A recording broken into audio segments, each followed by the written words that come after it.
సమస్త జగములు రక్షించే సకల జ్ఞానమూర్తి ఎవరింట తాను కొలువుండునో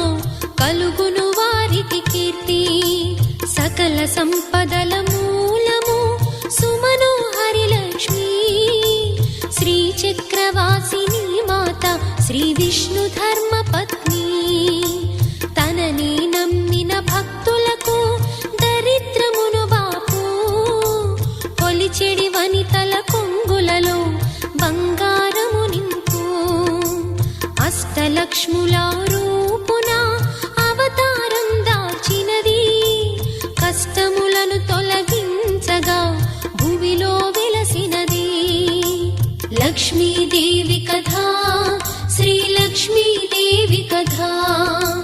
లక్ష్మీదేవి కథా శ్రీ లక్ష్మీదేవి